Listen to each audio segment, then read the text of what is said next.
马上就要过春节了，我们的餐桌上也少不了一些寓意美好的美食。香香今天分享马拉糕的做法，有些地区马拉糕又叫做发财糕 ，Q 弹暄软，红糖的香甜，注定也是人人都喜欢的美食。而且它的做法还非常的简单，一起来看看。200克面粉和100克木薯淀粉先混合，在270克温水里加130克红糖，如果不喜欢太甜的，可以少加一些糖。搅拌搅拌，让红糖颗粒都融化。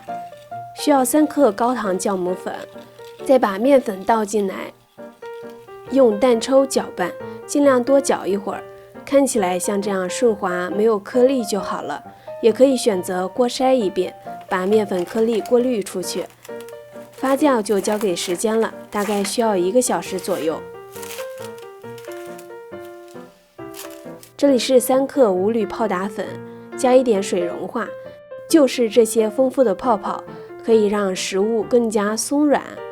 发酵好的面糊明显可以看到体积变大很多，然后把泡打粉水加进来，另外再加25克玉米油，搅拌排气。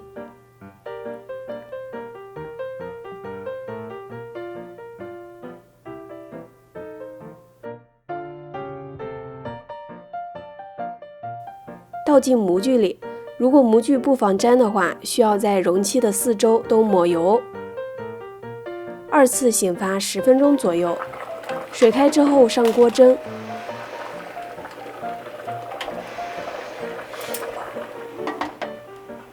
大火蒸30分钟，关火之后再焖5分钟就可以出锅。